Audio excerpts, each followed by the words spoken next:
say you baba yara no omo ye ebi wo ha omo ye no omo say enye standard omo change ensa so nye so what it means ni say today say if any catch say NSA for ne say this qualifier we will use baba yara stadium for the World Cup qualifier sa nyama na the last minute inspection papa na be ye no I was say for example technical bench one no omo adjust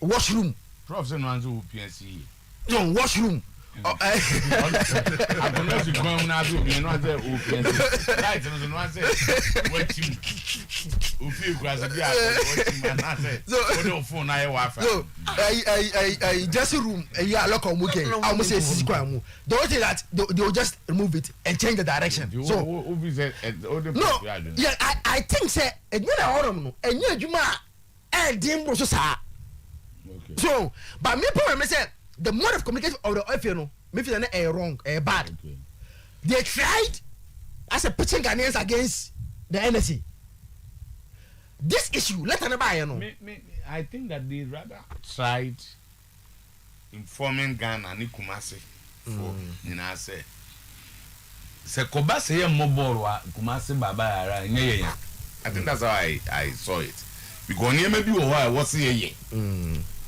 yenye nti remember drew na say want me am mobile I don't blame the GFA that's how I rather and the NSA's position is to say movement catch and say you want to use the bayara for the na ya the ose ye and here na maka say bia the stadium na enti me ready okay so it's me feel say so what you omume anu nyina na obia gina one skill so enya de bia ehu too much sa and just a matter of the FA rather to the NSC say NSC World Cup qualifier no deadline 8/25 we want to use Babaya Sports Stadium and nyama na ka say munya no that is yes so enkoye I say munya yes enkoye say we can we no we kwa say akwa entakwa and for now me feel say based on meeting mu ni nyina de that's your complaint enya de ehu bia but that's eno ano wo any other way more a match review panel kitwa bi obi wo be sa ba biem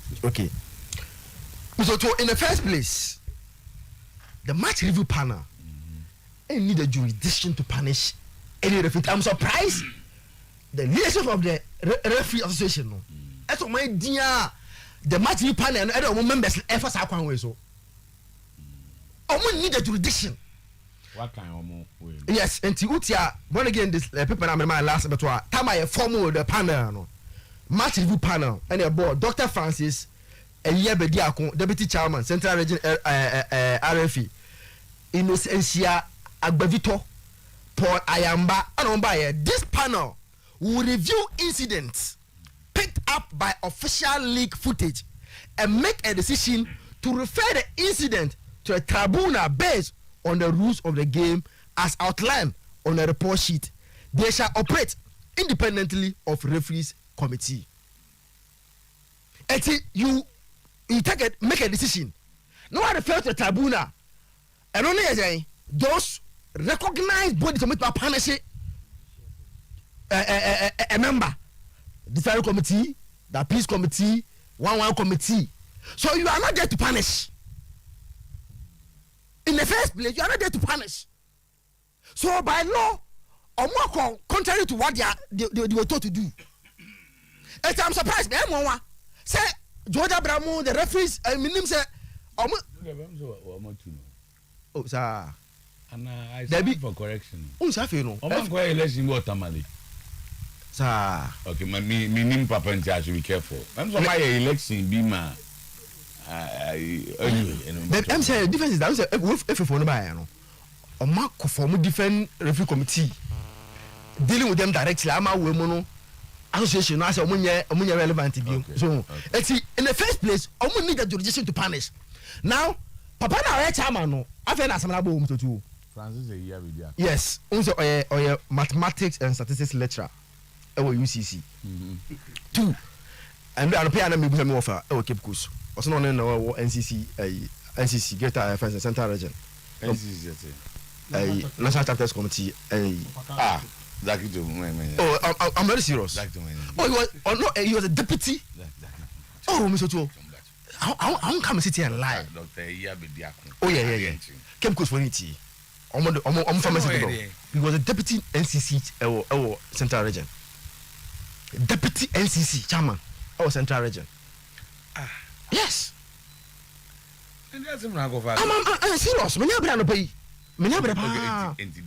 was a deputy NCC chairman of NCC Central Region. Now, born again, my first video. Born again, my first video of video something I'm on Bambakobi. Now I'm from Kasem. Consistently, Mr. Tuo, this man, your body, you be nothing, be complain against us folk. He find a way of bailing this referee was one and he born again first video we I didn't involve MS Saxon when he said video last year. I'm going to look at this video. Parent to Jama Bani the replay the close of the Bamu clear where Sharks and House of Folk until you have the penalty. Just take your time and watch this penalty. That we a league game last year. Already penalty by House of Folk against the Sharks. Omokoyano, you finding a way to say that this penalty is a genuine penalty, but way any day Kumasi and difference in room. This penalty out Yajima Bani against Sharks and House of Folk our class for sodium. And the Jima Gamo Kumasi difference Ben a woman, so to just look at this video. But he didn't punish this referee because they are House of Folk. But again, another one involving House of Folk the game where Air Sharks are FA Cup. And Patrick Azak time was but yeah, couldn't see anything wrong with the decision. One who bunny beer room. But again, the other one involving Sewonu. We last year, how many Sharks ever in this stadium? Yeah, Dr. Bidiakun. It's incident we penalty boy we. From what didn't say you born pop on to so pop on to Chankra. Yeah, by no, but dia could rule no say. Born no boy, a someone new yam as I have one and sa. Just a boy, okay, boy, him. But Bejaku find a way to tag Ghanaian and say, born no boy, so a yam and as I have one and sa, and Tiam Panasino free no. So I'll give you 3 incidents of incidents and I involve House of Folk. But they are going to call punish now so sit and your money be so I go back to my earlier he said he was vice chairman NCC Central Region.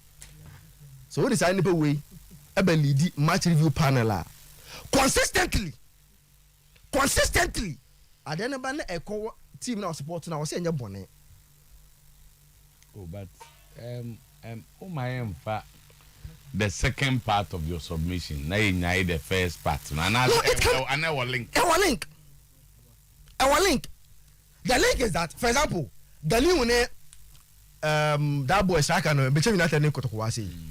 Between for Ankwankoye a man lodge complaint. But also on no video no. The tackle was saying no. They reviewed it themselves. A punish is a referee no for not awarding red card to Ghanaian. No, that is where his interest is. But Chairman Kwankwaye protest. But I will say after watching the video, the tackle was reckless, which led to say reckless. And he punished the referee. Meanwhile, fair incident I caught here. Ni team ni di ose nya money. Bobby. That mess up baby. Why? Mate. Okay, so another referee review panel no. They almost verdict. Elmina Hokakrania. Cape Coast, yeah. Allegation, yeah, Zaki Toya about Dr. Bidiak. What did that say? He was the vice chairman of the National Chapter Committee at Cape Coast. And today he happens to be the chairman of the match review panel. And all the videos near the one team. My attention has not been drawn to that. Is there anybody who wait my information kaka from Cape Coast? My attention has not been drawn to that. Dr. Asantifo, yeah. Cape Coast for oh, so he's almost and yes, he's a candidate. Yeah. My doctor, yeah. Prosper Ogumu, Omoma who say Bibisa or na afi. Because it looks to be a serious allegation. Well, because I say you bet my will be a team be supporter. And I say on sympathies towards this team. But if you go through the ranks and rise to be a vice chair of the supporters there, nature say you have really showed interest. And meaning knowing the position, PhD holder, lecturer, I don't know. Because of cases are supposed to only. Oh, I don't know. I'm saying that if it is true. If it's true, about no. Chapter even organ habas. What indeed that? Yeah, Ben or yeah, vice. Oh, now any for young. Of course, say a period. Say a period. Oh, I'm 1971. So what does it change? All them, some just say. So, I'm not saying that you can decide to support anything, but when you are asked to occupy a certain position, only the man, why no more man if you review Gotoro, Chairman Gotoro. Yeah, so honestly, you had issues. What I say? Issue ya has raising say. Omo Tracy ya or interest or kotoko or start to come and he had to resign. I said I'm going to say no, but Nina say if indeed this good doctor say organize the vice chair of NCC there, I think you should have declined this position. That's my take. But yeah. Oh, me, my uncle from French. What's my mom? General Secretary. No, that is a different position. The General Secretary of the GFA there. But was a referee review panel there. Team no ball and no one no one taking decision. The General I said the General heading of the whole team back. And the game you. Second Vincent, Omunya the hard teams. And Mr. Jimamo. But I'll go, yeah. well, so Are you doing some? Yeah, I think so. Some check. I review panel a day or verdict about Bonten. Na I mean referee Kennedy Paddy being suspended for the rest of the season. In me Kasano, the decision in Shadanyam Wabi because of me and Kasami position on the penalty incident. Okay. And the decision and Shada and surprising me baby. Okay. And Mwa said the words are used in describing sa penalty incident, it seems virtually in some mechanic me who was ruling him. So on that day after sa game on Sunday. Me trans ya me share game na me review penalty incident and then I'm used to these two words. Say player equal tackle and answer or guide a ball or defend a ball in a penalty ya boss. Now say referee demean a tackle na say a penalty because it's said in sa edenechia. Legend normally na ya dia either say or then in be piano or be pushing a man out of form. And now say or be pulling the back or be dragging the back. So say just such a penalty there should be either a push or a pull. Either say Udo was a piano man at top from winning, and as I don't say, just say, I will train a man at the ton which Nechi. And that day, But people also talk about contact. Yeah, contact. And come about. So that day, me trust and I'm say first and foremost, let's ask the question: say, was there a push? If there was a push, it means that I was a gamma, a top or fall in front, turn him, sir. Say, if there was a puller, I was all training now or tonity, sir. But so share incident in the careful born again once again a pulley video na legend. This is the incident. And it's all share. A branch of friends Nuruddin, a guy the bono. Yes, there's that contact and insane damage. There is that contact. But also when piano, so here there's no push when piano. One dragon was one tonechi, but Gamma 10 when he felt that he has lost the ball, he decided to go down. Referee award the penalty. In my opinion, that contact in the penalty box, so the magnitude of the contact. Be quickly. The referee's first point was not the push and the pull. Yes, but in your room. That's the first. Yeah. Say, the referee insisted that the house player stepped on the foot. He stepped on the foot of the Kotoko player. which he later agreed that there was no stepping on the foot. Okay. In the first point, it was Tiano. But upon replace, now he admitted that. There were Tiano. Yes. Then it moves to the issue of pulling and pushing. Pulling and pushing. No? And okay, no man on my bulletin or Hasina. Almost say we also consider some factors. If there was pushing as claimed by the referee, we did not see any movement of the arm from the back to forward, meaning no hand movements. So you are saying that the referee erred and therefore he deserves the punishment? Exactly. For me, in my opinion, it's something sad decision on the in my opinion is a correct decision with respect to the incident in a course. No pushing, but no pulling. To say there have been other incidents. I mean, the decision was just like this, but the referees were not punished. As one issue probably we can discuss on this is a what do you call a verdict they have released on a particular incident. Yes. Say one. What is good for the goose, good for the gander. So, if referees have taken decisions, this almost show Patrick Razak this penalty. Clearly, you see that there was no contact, but the referee was not punished. But the referee is punished.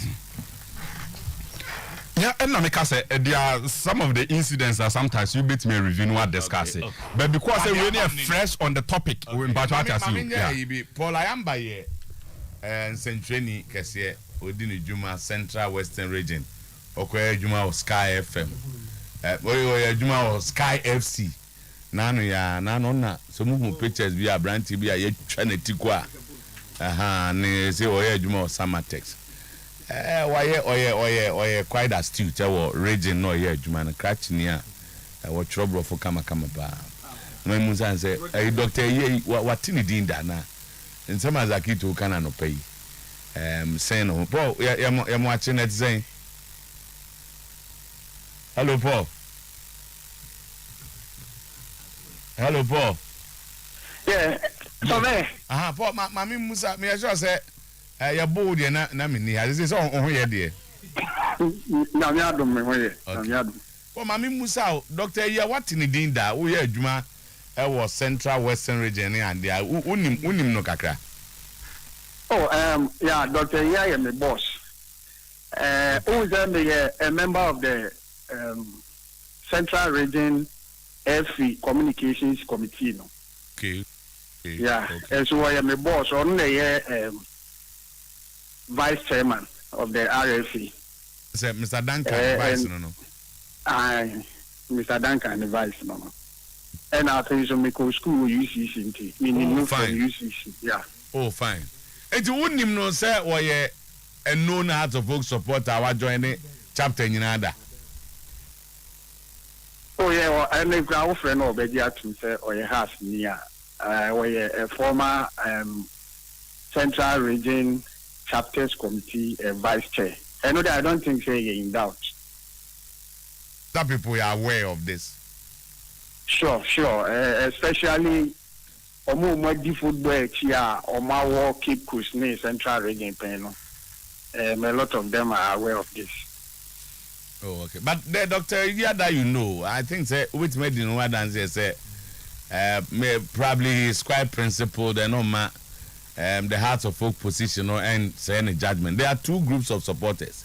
Yobu also he doesn't joke with the hearts of folk and therefore no matter how professional he is, what kind of person is he? Yeah, he is a principled man.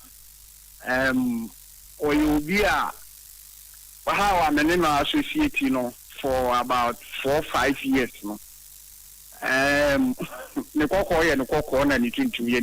So I don't think or you will be the association with House of Food, whether in the past or not current, are influencing the decision making. And we should also take into cognizance that it's a committee. They are made up of 3 persons. And so, on any decision, what they are assuming without admitting, say, what you has mean, what you has in your man. At the committee level, chairman will need executive powers. We want 1 vote, just as Innocential Govito ni Paul Ayamba. Usually, I am a man for fees amendment. omu nyina no e wo view nti before they take a decision obi add the view eba so assuming say ono ne heart no we heart eduma he has only one vote out of the three but for me I think that we should move away from whether or not it was important that we establish where his interest had been before now. Exactly. So, okay. But do you know why we don't have to dwell on those things? I think that when we are appointing people, we should look at their credibility and integrity and how they can give us judgment regardless of where they are coming from. Because then people will start saying, say, by the Akonso Kotoko, a non-Kotoko supporter in and out. He said the club licensing, club licensing board, take decisions are very, very difficult. On the better whether over home or baby and I bet you facility are too. A lot of things. I think that would minimum. You wait me at my lecture. But thank you very much, Paul. Some test for that's it. I went for a count. Okay, that's it. That's it. Boyamba. And no say, Papa na mo onyu wetini. Onyu obi a odi ne club affiliations MC. Na all three have principles. His principle the is na the government. And this is a former also on the oh, so I was in the lecture. Yeah, I was in the lecture on any boss. He also was at the RFA as a communication team member. So the man is a deputy, a vice chair of the RCC regional. The man said, aha, koye, about supposed to be. Oh, post about say, or your organizer. About what national? Oh, okay. Now, Okoya, the Abbas Coco too. Baby, a poor year, no, see, so having a supporter of a club now or match review panel. Also, was to be another chapter. Say, and then was to be another chapter. Say, you were Kotoko supporter in club licensing committee board and so on and so forth. So these things sometimes we only have to exactly. It can because I keep to cite. Yes, you know, I can't say Zach and another way. But at least it's and baby a general. Maybe one day you also have issue with stadium near that day. Na me ba cha say. Make up some so that make up some. Oh no. Oh my real statement now. No. That's why I want that. Yes, me real statement now. You understand me? Then better I can say. So let's focus on the issue because you end up to say this person doesn't have what it takes credibility. So let's focus. Exactly. Let's focus. Until I make us say the decision they brought. Until I discuss decision. The decision in my opinion cannot take away where the man is coming from. And obviously no is inconsequential to the decision and discussion. So I say Apano is a vice chairman of a region, the whole of Central Region. On a not or year has supporters in chairman in one or it's possible his judgments must be. It's possible. It's possible.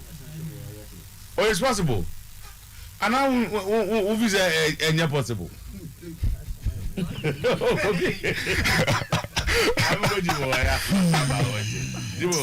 it's possible. Because it's possible. Yes, Babu, Anna, and this. See, nipa to me,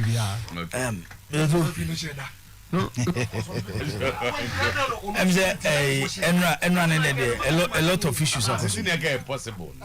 But my share me the nursing free Professor Chumesi and lawyer Prosper Harrison Ado on interview you know. Assemble margin kakra ewa hase izoju based on communique a free the National Sports Authority and the GFE izoju I don't mean try as much as possible to include Kotoko in omasem no more kano Kotoko ba mu say no the Americans are say as at this stage in league, you know. I say it's likely. By a year. Per the minimum say when we finish the league. Now clubs are more qualified to play in Africa. FNA submit to Omudin to CAF. Then CAF will ask them to present their venues or mobile use for any of CAF competitions or more qualify. And now they make him a boy. Yeti ha ye kase. Yenyan do that stage, you know. And now do venue ni kwa CAF the inspection team ba ebe hwe venue no. Ansa no ma sanction. Yeti ha koto confirm the venue nkoi. CAF inspection team ma mehwe. Inti e den na CAF kase. Me yi koto CAF MI kwanse mo World Cup qualifiers in June. Omo approve and akoto dey around the same time and they will not come again. But what I'm trying to say is see about World Cup qualifier. The World Cup qualifier is higher than the Cup of Nations qualifier. Baba Yara Sports Stadium was approved for the World Cup qualifier. One match. But it was approved for a World Cup qualifier. Yes. It was approved for a World Cup qualifier. One. Just last month. Fast forward. 1 month ababi. Then may you sure say CAF for no inspection team but mu demanding you maybe. It is almost demanding your man now. What they do is say they will come back and check. Say some your man are in place. Other no more man can't say stadium no qualify. No, almost you see ebiana omo mo. And I say they will come back. Yeah, choose they ever see a choose Baba for your Cup of Nation qualifiers. Based on what the FA is saying, say they want to play the Cup of Nation qualifying in Kumasi. It's the fun say yeah you Kumasi say near Babo. What I'm trying to say is say and your man no more can say yenye after World Cup qualifying no asatene a me no mienu ti ha ye kasai e dia na be maka phone si ya na say yenye just so ma be inspecting but just first you need to inform them say I'm using the venue. So one country say who use venue now they will not check anything. It's based on their work country say if any country so we use Baba Yara if no as at now they have not communicated on some more 25th to tell them say you World Cup qualify everyone ha and I go na but papa no ba ha na okoye on a trauma letter say me kai mo say your one match winner the mam no is revoked and then remind you of the thing. So if you want to use Kumasi again do this and that this okay so yeah hey between the FNA and National Sports Authority and everything if we say you must follow. No, obi to F for nefo. No, I'm trying to make a point. F for no. Let it be by on the 4th. A by and by 6th. No, my for it be a ministry in the sports authority. Okay. 25th they have to make a decision. So I'm going to choose to Baba Yara. Nase sanye manu ya nya. In that case, you to answer issue no the FA is looking only the National Sports Authority, but they represent the government. The national team belongs to the government. But it's represented by the Sports Authority. And I may say, the bigger picture is say, time I ever World Cup qualify now, the president of the land in Hujim, where the FA is away, it's actually will say, when it comes to stadium use, when it comes to your national teams now, Yadiama FA is someone who Abino was special interest room. It's a such issues are as so acting maturely. And only me worry I'm with FNO. And listening to my good brother Henry Asante Chumizoto, I was worried. And sorry to say, Enra Ekwana Henry Faso Kasano. I was not impressed and no look arrogant kakra. Because without the government, more FF1 you cannot run the Blasters. Yakobo qualifies new year. You see Blasters play be $50,000. Why need you? Can the FA pay? But the Biano, this current FA so mugu abine any mase. Normal picture to Ghanaian say. It's like the government didn't provided the so more FA no use for Blasters. Because me tie sama working and in some money na keka. And you know about community and some be fix the stadium. Then communicate to CAF. Democracy and the area to move inspecting. It's an arrogant posture of the FN. Somebody should talk to them. Maybe before you continue, just this quick one. I'll say, Siblemos. I'll say this man, it's either the NSC boss is being disingenuous or doesn't understand what has gone on all this while. Hey, this man is trivializing everything. In reference to match 16, when CAF gave Kumasi the 1 match approval, they never said the game would be moved if conditions to improve the venue for the match were not met. The threat was a fine. Now here it is. CAF again stated that there shall be an on-site stadium inspector to conduct further assessment of the facility until the day of the match. And the event that the above mentioned conditions are not met before the match, financial sanctions shall be imposed on Ghana. Okay, that was then. If we had met those conditions at a very satisfactory level, this April 4 letter wouldn't have been sent to Ghana in the way it was done. April 25 is the deadline. The Barnier penalty video is Hearts versus Wonders, not Sharks. The DFA ministry agreed to make that content of the April 4 public. There was a strategic reason to avoid a backlash. Okay. And I here, and the communication director of the FA Bekache say, a do time be careful catcher almost say stadium in intimi and who's 2 World Cup qualifiers now. It's either Morocco or Benin. Henry can also use one, right? Yeah, Prosper's okay. And based on the Stephen Amos was the buy, you know. It was part of a normal cup for the buy. Says intimi and meaty the standard. You bet me the game now could Benin or Morocco because of what the FA spokesperson said. 2. Yes, I'm not here. Can wahano. On say the core duty of the FA is not the Black Stars. If government provide Sika, what we demand to look our Black Stars, we can easily do it. Black Star player be bobo aban the ticket. Black Star player be that hotel aban the chiaka. Black Stars players ba pedema aban the chia, feeding aban the chia, oboboria aban the chia. Eti dia sonko na efe for ne. E dia sonko no mo ye. Minka say they are no but e dia sonko no mo ye. So what they mention say? They shouldn't make it look like as a government it doesn't, because between Ketokreku the FA president, ESCO members, any Black Star Management Committee members, any the president of the land and the sports minister, Black Stars in here omo. Because politically, just imagine, Senka Black Stars ends me and qualify for World Cup.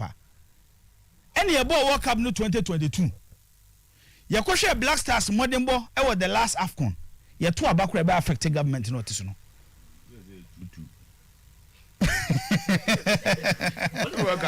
Say what you say. E be affect ya by now what is no. They shouldn't behave like the Black Stars belongs to them. And omoko aban was say chinchine go stadium. They should understand. Say Black Stars na ya aban dia. Eti ye issue bia. Say the omo ya budget omo de ko to minister nim so approve no. Omo issue they should walk to the government and sit down with the government. No munya sa anyoma no mo ye no. E ye nkwara anyoma dodo. So mo catch them say get the city. Even for this issue to come out. Ye babo ye ne Nigeria ye anyoma mi ye den. Ye di ku nanado meti ha. Then KMA boss called me. Strike hard na yes sir. Ade amo ye no the pressure to aban so na so na abo. Mumpo. Esi ebo match no Ghana. Unim sika aban ni waste here. Just to fix Nyoma West Stadium. Right. It means sometimes when I look at the FA and their posture when it comes to the national team no.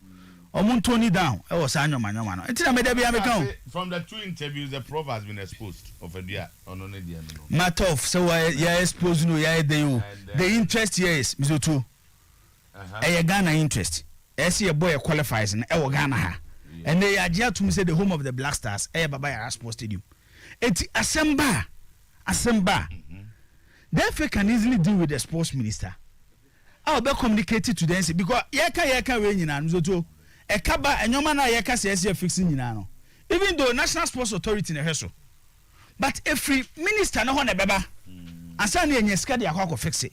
They have a simple way to solve these issues than always trying to find a way to paint the government black. Me no na menti ase no. 2 enra enyoma na eba ya no mizo 2 Zakito raise issue bi minim se na wadwene wo ho ya me pese me fa ho kakra na issue na o raise ye ne ye minim se last no ko congress ni bi the last second by Akko Congress too. Tinimi in our co. And I'm not discussing match review panel order. It was not discussed, but it was in the Congress documents. By a part of the adult committees. Yeah. Meboa. Okay. Based on what Zakito provided my Friend adult committee. No, my adult committee though it's one of the standing committees. Okay. It's based on what Zakito de Maya no. So workings now to English. Senior. Born again father and into Subi near Hadi. And born Fazakito in it to Sunan Hadi. Or say in related development, the Deputy Chairman of Central Regional Football Association, Dr. Francis Acheampong, will chair the referees review panel. While experienced but retired referee RK Atifu is part of the 3-member instructors team announced by the FA. Below is the full list of appointment match review panel. Dr. Francis Acheampong, Deputy Chairman, Central Region FA. Indosensia Agbeveto, Semenya Dini writer. Fifth retired FIFA referee Paul Ayamba, Chairman, Match Commissioners. Yes, Miami teacher, Mr. Ayamba. Mr. Ayamba, Miami teacher. On Match Commissioner for Chairman. Chairman. Yoto Okwasi and I was saying, this panel will review incidents picked up by the official league footages and make a decision to refer the incident to the tribunal. Based on the rules of the game. Tribunal near day. One of the judicial bodies. The judicial bodies. Yeah, I'm there. Inti echere say omo hwe omo footages ni wi a enyo ma hu no on be refer to the tribunal. Sebizo to yakoyachi ni ekohe the judicial bodies of the FA. These are the judicial bodies of the FA. The disciplinary committee, the ethics committee, and the appeals committee. Say no mo kan you. Eti dia na ma referees review panel no power.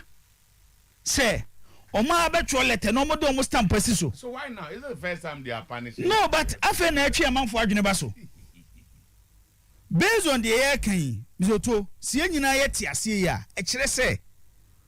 Oma kwhwe footage ni nyina awie no. No mo do mo nsem akwa judicial bodies no. Then the final say will come from them. But say there, Oma ji to me from nowhere. And Oma ye omnyoma. Look at one funny thing no eba. Zoto ye football ni ehwe and baby aye ko no e de nyoma bebre beba hwe me nko the ruling him. I won't go into the ruling enra whilst on social media echinie ni sa nyoma no then the communication director of Kumasi Asante Kotoko David Obinyako e challenge the decision of the referees review panel quickly and Derek Ukreku brother to Ket Ukreku, the FA president. Eba be challenge David. Equire to the extent crackers on your competent. David. On your competent, even on a Numa Mokaning now, on your competent in it. Yoto, Omoye waiting in Anna, then I'm not for statue issue say. Kotokoni Chelsea boy ache. Kotokoni Chelsea a boy ache. Kotokokoye protest against wa oyonko ekubiam ebesine ezo mapa ni dada de nyawote ebesine ruling ne ma bontin me asat is it last week or 2 weeks ago nje se wa unua na nakwa medankwa onzo a match commissioner anti division 1 and 2 ewo Greater Accra yeah.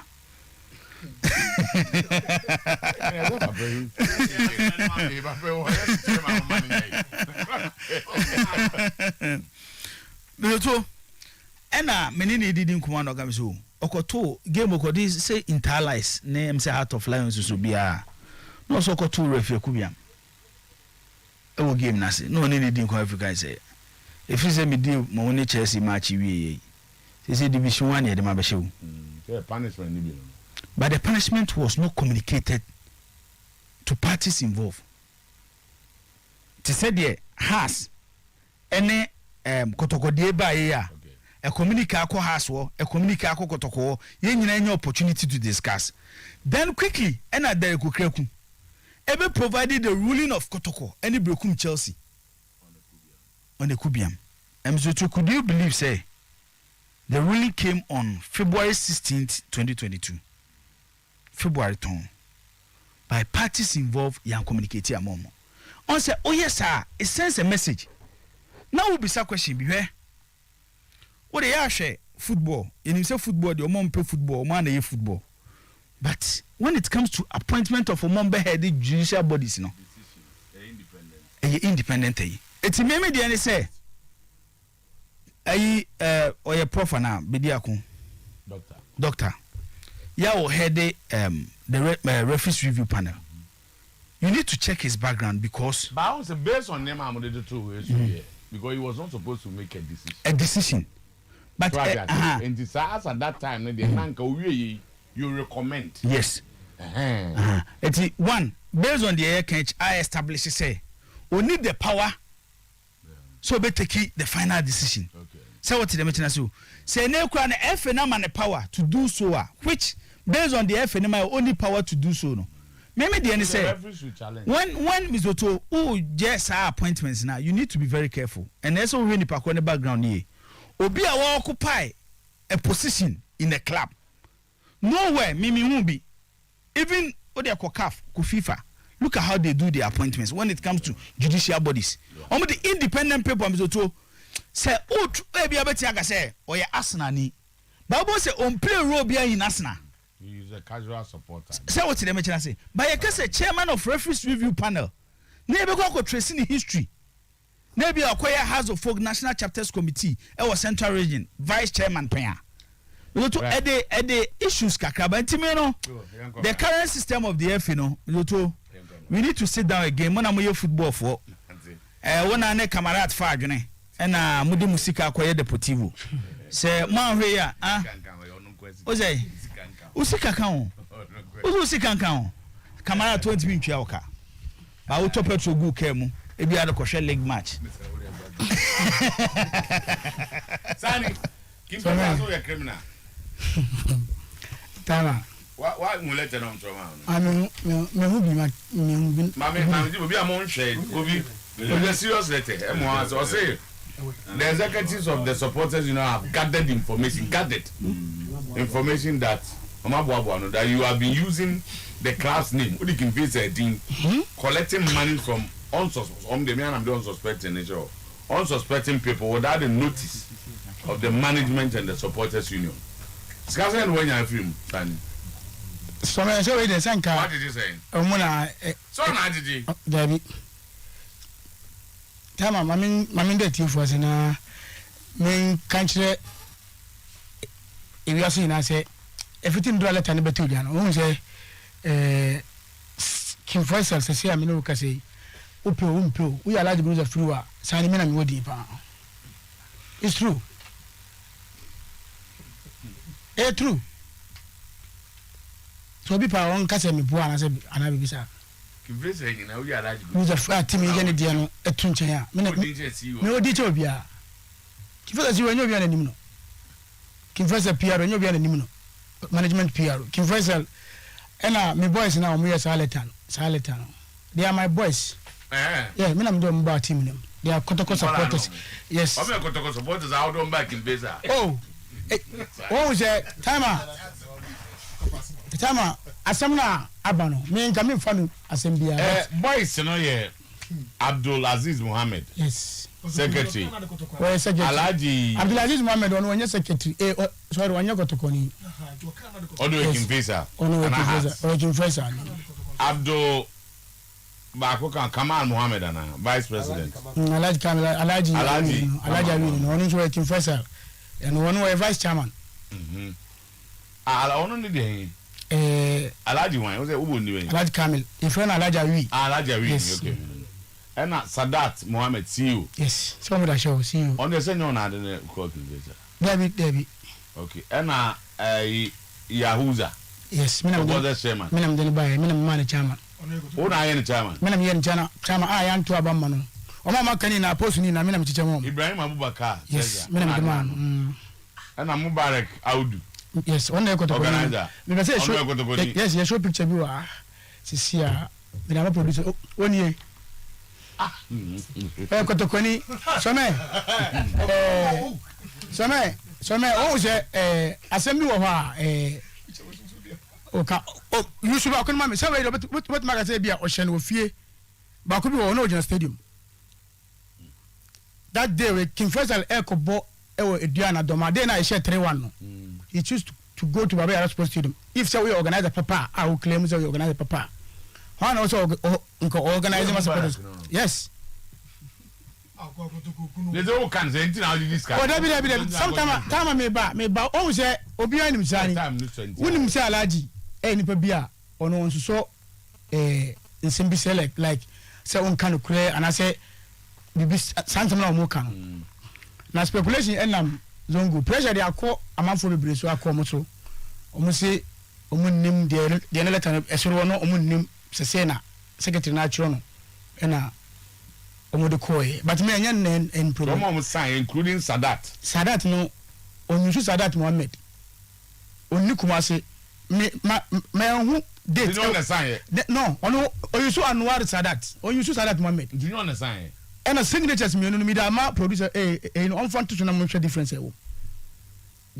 they force someone to sign for him me ma o producer ni Anwar Sadat signature yes because my latest information says Sadat is in Tamale one na City Football Club any dia yes it was sent by there ba kono obi o se people no wa ya send Sadat there's a next you na send here enyo next ba kono ni the letter ni so ni oh they say you are challenging the authenticity of the management ni bia for and management no say they don't know anything about what I was going to ask is if supporters are suspending their supporters chairman what has management got to do on that letter yes but what I say and just letter a second for the so almost suspended I don't know say David Obene na me ampon samusan stama and just o munnim de o mu because entina me gas o me kwala no me na me o back in president and me na me ma o mu e ba say o mu bet team because no me supporters o mu support Kotoko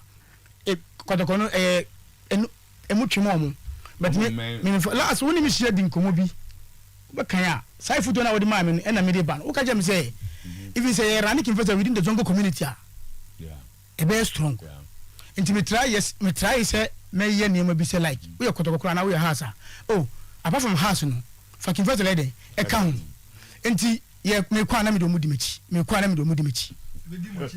yes nti no me ye say me train no mu the way I see eniema but sometimes me just free one system no anope me kwa ma police station kwa report case no because I 100 years say e din say yes me say me since mu me anka me ni pa me disa me use side na digit amount for sika sanka ma bad down ache okay you move to the other issue yes so no man neck base correctly we go got ti Kotoko o go say sometimes o say entina me say o munnim de o mu ka o munnim de o mu ye and o munnim the US Run Football Club tama yeshe no Kotoko na ma yeshe ana tese nya Kotoko ntina ya mamu Kotoko nya yeshe ndi acho panel se pa Kotoko for no se o mu ye Kotoko fo ni ntina o mu da sam fa o je letter no sebi e bogo so letter no mtwe ni yes e hu hia because letter we date kula ni so wo da hwe so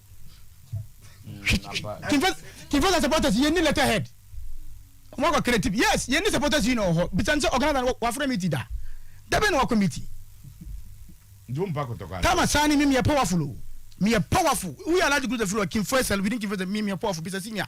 There be a more problem. Oh, stadium. Me sani way. Bisa senior. Hey, I'm more than 75 from me baby. Andra, me call shows you silver. Me on frame me when I'm so me was silver. I think I'm a possible me coffee. And I'm to remember your baby I touch him.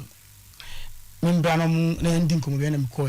Me call no mama me letter na me say letter when you almost media na me media amon bi me na me say da me nji ko na me media na me tian na e ho na me kai letter na me di mom na me say okay ma timi da so almost me fan ko na me say me fan ko e dey me kwa kwa King Faisal supporters PR ye to aba na yi me siasa am time no e fi wo ye nto aba biom up to now but amon me ba relegation to Kotoko de na mpese mba Tama me ba. Tama ani me pese me hu san kofo na omo yes ade no. This is why I established it. You have discredited them. One, money letterhead on 4GB. Yes. 2, there's no date on the letter. 3, CO no signature and no one. You have shown us the original signature of the CO. And a guy knows why kotokoni ntina was almost pese me and you are making face. They were making face. In politics they will go and know MPP no NDC. There was I'm back in face fully Debbie. No, I am organizer. Me ba se kotokoni go organizing in business. Me man organizer. Ibrahim Abubakar na dey organizer no man. But me na me the chairman, me na me chairman the chairman. Me say act as a chairman.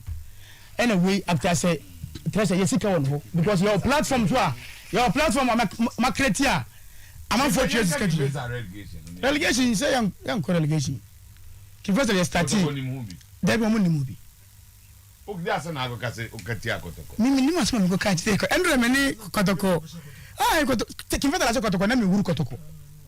Enti kotoko tifeda so kotoko me mtsambe to nyum kotoko abaswane se omo ye kotoko nti ehye omo we je second first no eni omo mu na ese mo executive chairman na ko kotoko for what oh ene empenyin forcem right se kotoko fo ehye omo matches e baba yara while ye boy ye struggle nti so omo kwan bi also omo kire kotoko empenyin fo de bia me kan wo na ka second phase kim first election kotoko so na ti sa second no ko relegation crowd da bia enyamia sa statement no free man no amba na wo kotoko na ko relegation the full season no kotoko to mabo enyamia me kai endro ko omo sa da 75 bi se enye sa ne anka hwe na timura na ka asem ensumi alaja asem na mintimi nka sometime me ka asem abesi asem so kim first team bia enye be bia enye de also doing this week ni chese omunye supporters omun pe club no omun nim club no history and omun dini club no sankofo no sami kola no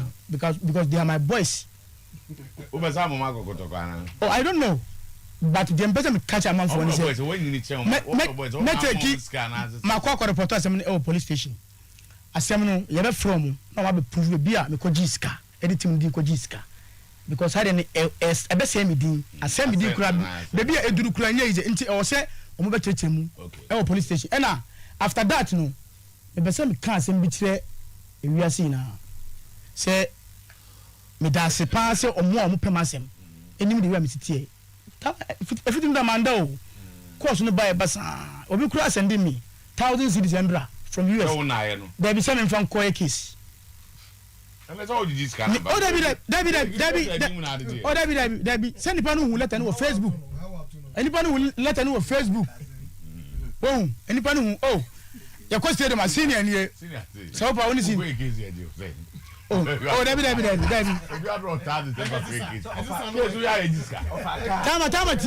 Tama. Any panel who say, any panel mangas on Mami's cow. Any panel who say, David, any panel who say, and come on, and come on him dear and Tama, and come on him the only time one to and come on him dear and didn't come on Sani. I did but you will be a crowd for car, not for 2 and walk a crack. Na die be bet le bia nso Tame hold on ma kamentino nyaade o wi anu awa Mate yeah said ya na miantom sani wodi working face am no sanso na in terms of herbal clinic there we second to we said we second we second to in terms of herbal clinic there semens nso wodi pa wo bom yesa Bobo Semens Herbal Clinic na edroba kwa wabonten ha mema no mfanya nkoda no eye Semens Vital Mr Agai ebo adwuma papa ade chia na enya no wode no betumi di nsuo bokiti asiso na gina so peme nyina ne se typhoid no so ye ko hypertension diabetes mfidi abegu hono no enya beta tutumrika na kone ehwe liver no ye ne etumi tete awo ne ntam kama ye de hahaya na ye sanwade no di no eye Semens Herbal Clinic asokran mampon wo bewura bank no Vital Mr Agai de se baby a wadru bia no bowura hono to bi bema be dia gro wampam na nyama akoyie momodem so bowura ma from on 0240 616160 the tier eno no Natural Company Limited what in Robert 9 and ebe adwaso ene eno pay a true man capsules bema dimensam no ba no sampa odima eso ene eyesusie no adwuma na afei agina osisini mu okọ kolna ka badani heba kuma se ye de no 0204 616 161 faith homeopathic clinic fa gidie ko ye ma no nketenkete no ba emfa nsuo nka ho nom fagu katrama so tafre 3 days na free stroke no etu ase eteno esu ani so a ebehunu ade na fa wetima kan ade ye ni nyina mo so no awone de ye ntimi mfa ntwampo abiem ye kwa hene makokoben 80 junction no so bogoso station wa takrade anaji police station 0246 728675 victory garlic mixture obi opeso pro yare no gubia no ne gunso no flow ye system no ay week de bia ne yade no de eto ho a victory garlic mixture anopai bowura eba shop bia no na pebi eto 0242 545-633 Dr. Lawson deɛ obi ahia na apɛ no na ɔpa the virgin doctor sanso aboa MMA no ase ayeketoa ɛhoatima kye deɛ MMA no ɛpa ɛno no ɛboa ɛmomunu fum so ɛyɛ du dileman capsules ajabasobɔ sɛ ɛboa ma bɛma gyina so ɛtimi ɛkyɛ mixture no deɛ yɛde tu malaria no ase na afei ointment na nwummerɛ yɛde atwitwi kɔn na ka ɛba mesti ɛba dane ɛba 0242 1335-77 what tabia takum ena yesori ya no kotobi sansa mema no ede wosoma no wompem ya na feel ni deep me hu bi da se de si bo adwuma no ene tutumrika wo se tabia takum omo na de mixture ne ba ye zane kene so ede ba ye ye de wo jensen black pepper turmeric ene ye 0243 686861 Ike Herbal Clinic yare obi aso ntimi nsa no eno no mo fresi no masa enkwa ne se cerebral palsy ogeno no ahwe na afei wasin dadam ne nante na kama healthcare ointment ye de ba magic ointment pony balm ye nsa no dro no pay Dr. Jochi on 0243 035898 ajoso Zongo Junction 21st Clinic the sciatic expert yadia eso tompa no na adwodo na nkokom no ha adwene ehu anopa ho diabetes ulcer hypertension gono ni nyina no ye hwe ye 3 branches sese nam 18 branches chese ye bo adwuma ye pa 0540 311 obi a wono post na duro da no post ni sha kwa with metro sanse eboa ema system de bia na strong obabu ne sa obi hu ni asie efficiency de number 1 etu ase Dr. Sharp na de ba ya ye fa ni imboost anapai wo ko hospital square junction Dunkers Popel 0246 2084-96 New East Chinese Clinic ye enam prempren de ye nam traditional acupuncture kwan so ene ye hwe osisi ne ma wo obi ne nsa achim san so ena ne kon wo hwe ade a na je se ehanu ni sisi no entimi nyina so yie anapa ye nkopie mu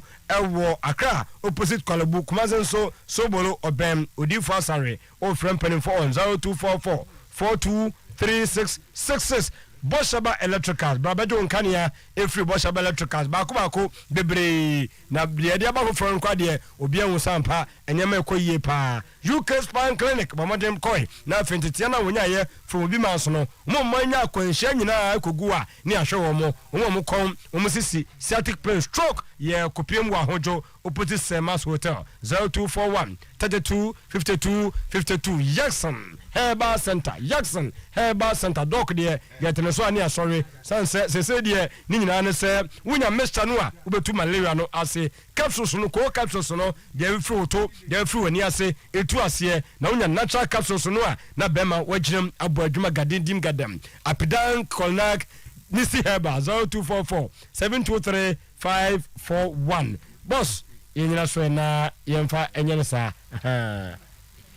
okay tino me da se pi sani jinaso na wi na fi abas na ye define now papa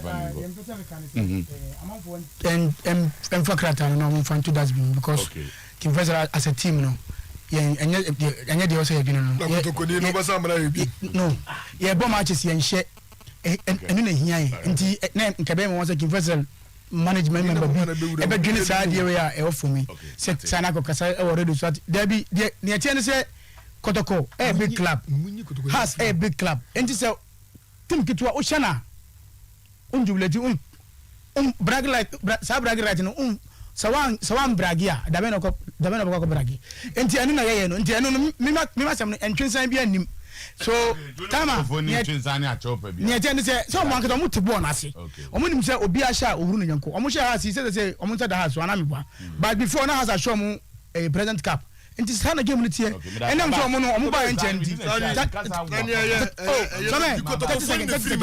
30 seconds na wa kata ko phone fi sam na so mbenu so abas me yo mo from ne say yes re am for say o mo kan empire bom because your crucial time your bobo na enhye your bobo na enhye e bible na team ready ehia ena za kotokofo e wa kwa bia o mo for to win on match so be chire kin fesela mo ye nyua panyum panyum o de bi no be sa o David say ya show oh David ya show one game but ye bo matches be brave enti say o mo kwan bi so say na mpanyimfo no mo di nkomo na mpanyimfo say fine but me nka to kotokofo we bibia wo de yi kotokofo ni free ho beto na Dr. Bedi Akuke Bedi Akuke na o de compare Kotoro de na difference room difference room Kotoro do so tia Sometymer mu de o hwe makotoko nkofo baba we on kasa I was still on do na but we de on kasa ba o ejuma no we referee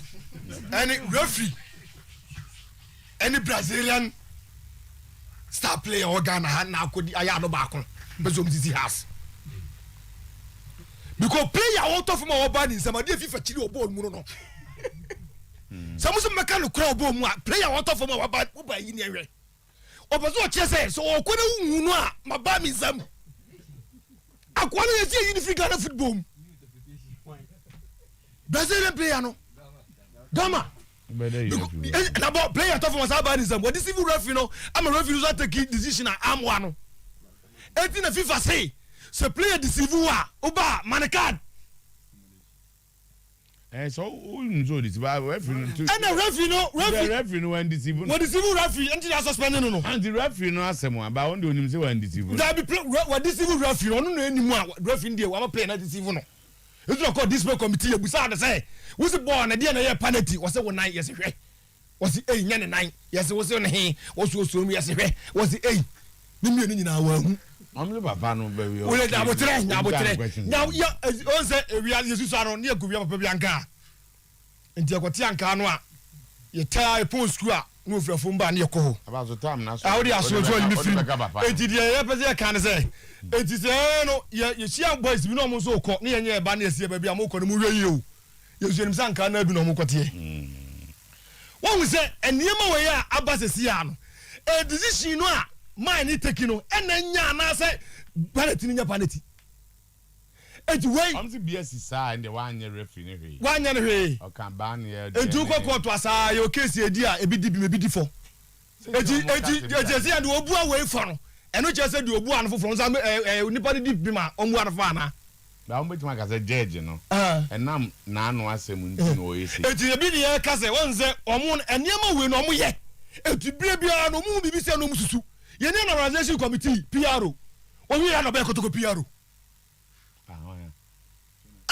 we have na Kennedy Kangam and now resign is in design no Kennedy Waji nomination PRO anya go agu ya bo a da nomination we dey beat you da go agu na da go agu ya bo we dey beat you about say da wan go edmo akwara edmo da wan edmo bia awon edmo what you say eti die bezi me die bezi kan say ye die kan say football na ye no man mu no penalty na si ye no asi na ba zampa na we beat you asi we dey wan check asi onka bia ba ma menye nsisi e eti die kan say house of folk no ye de ma menye ye de kan say referee no ya band no ye kra bu nyoso esi yin free Ghana football esi yin free ye yin free o say ye mfa fidie so na yenko ebu akwa divisional commander wo police yes ACP Mr Joseph Usuansa ene eye na woda am piani abense me na kan ayi askwa na say wa ba central hey any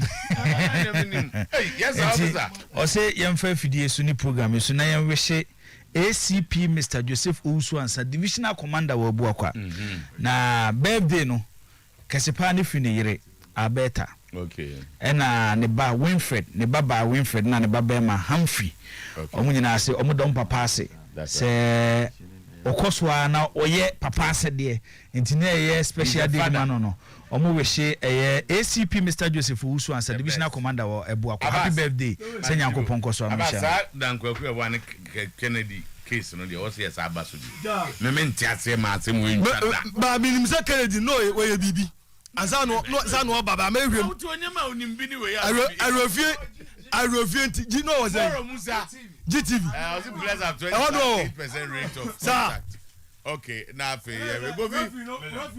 go. Messages be bad. I'm done off record. Anyway, Nana go visit. I did so well. My point is that almost all the said are not the reality. You can check at the Baba Yara Stadium. Nana Kofi time, myself and many more don't get any head or tail. A whole professor. Emmanuel Otabilu. See, don't you think the GFA is using this and referees ban to divert people's attention from the match fixing scandal? Nana Kofi said that's probably know that the multi-purpose associates are not fit for any international soccer event. But he didn't say that. That is a different thing. Or sport different. Or what government has done. Collins, you have said, please, I'm watching live from Asante Acheampong. Keep up the good work. And Ms. Bao Ibrahim, stop on this man.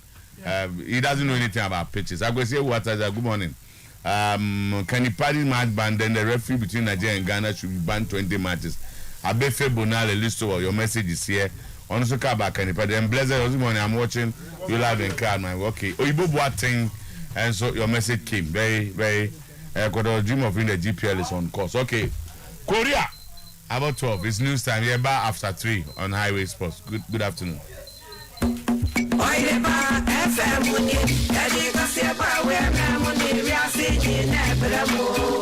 Mutio,